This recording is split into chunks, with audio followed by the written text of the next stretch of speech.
ദിയാസ് ബൈജു മല്ലപ്പള്ളിയുടെ മറ്റൊരു കഥ. Diaz Valayanchirangara school 1988 Perumbavoor sub ജില്ലാ കലോത്സവം നടക്കുന്ന വേദി. നാടക മത്സരത്തിൻ്റെ തിരശീല ഉയരുന്നു. മുതലയുടെ തലയുള്ള ഒരു മനുഷ്യരൂപം മുതലയെപ്പോലെ ഇഴഞ്ഞ് ഇഴഞ്ഞ് വരുന്നു. തുടർന്ന് മുയൽ, മാൻ തുടങ്ങിയ രൂപസാദൃശ്യമുള്ള മറ്റു കഥാപാത്രങ്ങളും വേദിയിലേക്ക് കടന്നു വരുന്നു. ബാക്കിയെല്ലാം എനിക്കിപ്പോൾ അവ്യക്തമാണ്. പുല്ലുവഴി ജയകേരളം ഹൈസ്കൂൾ അവതരിപ്പിക്കുന്ന ദിയാസ് എന്ന നാടകത്തിൻ്റെ രംഗങ്ങളാണ് മുകളിൽ വിവരിച്ചത്.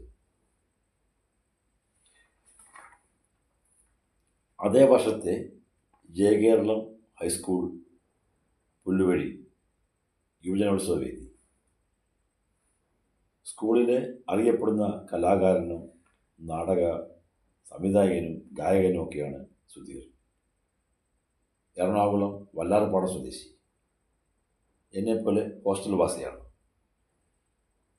ഒരു ദിവസം സുധീർ എന്നോട് നാടകത്തിൽ അഭിനയിക്കാമോ എന്ന് ചോദിച്ചു. ഞാനിതുവരെ അഭിനയിച്ചിട്ടില്ല എന്ന് പറഞ്ഞു. ഓ, അത് സാരമില്ല, 3-4 റിഹേഴ്സൽ കഴിയുമ്പോൾ എല്ലാം ശരിയായിക്കൊള്ളും.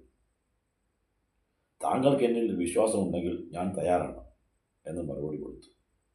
അങ്ങനെ സുധീറിൻ്റെ നേതൃത്വത്തിൽ ഞങ്ങൾ 4-5 പേർ നാടകത്തിൻ്റെ ഭാഗമായി. സ്വാതന്ത്ര്യ സമരത്തിൽ പങ്കെടുത്തുമ്പോൾ കാഴ്ച നഷ്ടപ്പെടുന്ന ഒരാളായി സുധീർ അഭിനയിക്കുന്നു.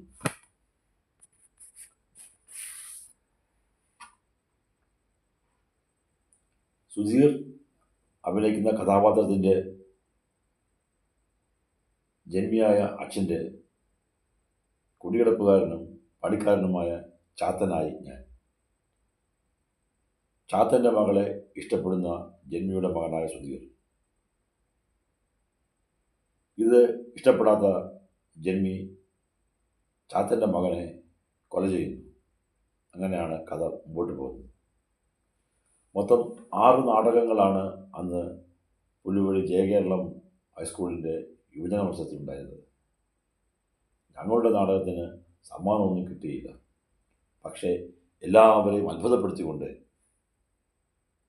1, 2, 3 സ്ഥാനങ്ങൾ ലഭിച്ച നാടകത്തിലെ അഭിനേതാക്കളെ എല്ലാം ഒഴിവാക്കിക്കൊണ്ട് അതിൻ്റെ നാടകത്തിൻ്റെ പാനൽ തിരഞ്ഞെടുത്തത് ഒരു സമ്മാനവും കിട്ടാത്ത ഞങ്ങളുടെ നാടകത്തിലെ ചാത്തൻ്റെ അഭിനയത്തിനാണ് ഏറ്റവും മികച്ച നടനുള്ള പുരസ്കാരം കൊടുത്തത്. എന്ന് പറഞ്ഞാൽ ഈ ബൈജു മല്ലപ്പള്ളിയായ ഞാൻ ഏറ്റവും മികച്ച നടൻ അവിശ്വസനീയം, പക്ഷേ യഥാർത്ഥമാണ്. തുടർന്ന് സബ് ജില്ലാ കലോത്സവത്തിനുള്ള നാടക പരിശീലനങ്ങൾ ആരംഭിക്കുകയായി. ജയകേരളം ഹൈസ്കൂൾ തികച്ചും വ്യത്യസ്തമാണ്. പുല്ലുവഴി ജയകേരളം ഹൈസ്കൂൾ കായിക മേഖലകളിൽ മികച്ച പ്രകടനം എപ്പോഴും കാഴ്ചവെച്ചിട്ടുണ്ട്. അതിന് അവിടുത്തെ അധ്യാപകരുടെ നിസ്സീമമായ പ്രവർത്തനങ്ങൾ എപ്പോഴും ഉണ്ടായിട്ടുണ്ട്.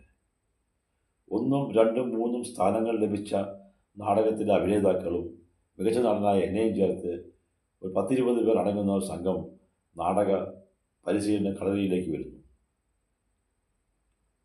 2 ആഴ്ചത്തെ പരിശീലനമാണുള്ളത്. തൃശ്ശൂർ സ്കൂൾ ഓഫ് ഡ്രാമയിൽ നിന്ന് വന്ന പ്രവർത്തകരാണ്, അവിടുത്തെ അധ്യാപകരാണ്, അവിടുത്തെ സ്റ്റുഡൻസ് ഒക്കെ കൂടെ ചേർന്നാണ് ഞങ്ങളെ പരിശീലിപ്പിക്കുന്നത്. 2 ആഴ്ചത്തെ ക്ലാസ് എന്ന് പറഞ്ഞാൽ അത് തന്നെ ഒരു വലിയ സംഭവമാണ്. യോഗയും മെഡിറ്റേഷനും പല രീതിയിലുള്ള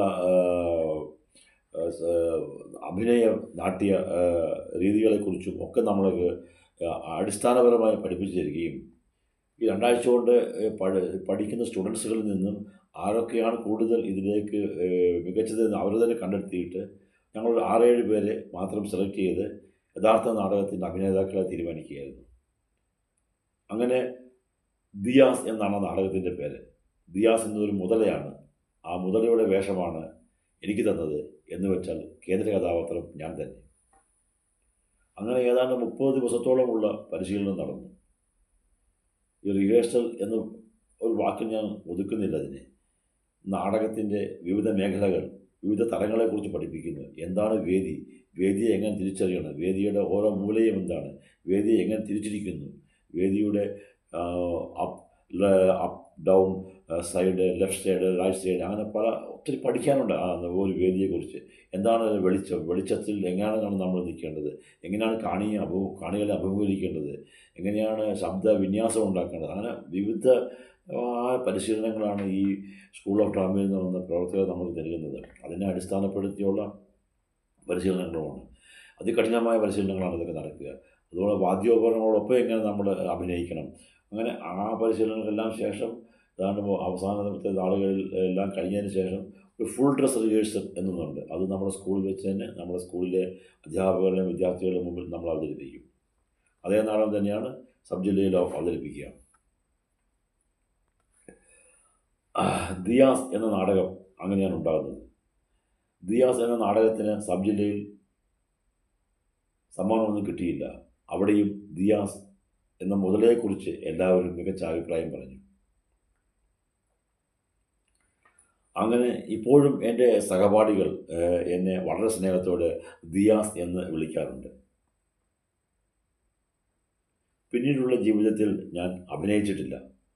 എൻ്റെ ജീവിതം തന്നെ പിന്നീട് ഒരു നാടകമായി മാറുകയായിരുന്നു. ഇന്ന് ഞാൻ ഭൂലോകം എന്ന ഈ വേദിയിൽ ജീവിതം എന്ന നാടകം അഭിനയിച്ചു തീർക്കുന്നു. എല്ലാവർക്കും നന്ദി, നമസ്കാരം, സസ്നേഹം. നിങ്ങളുടെ സ്വന്തം ബൈജു മല്ലപ്പള്ളി.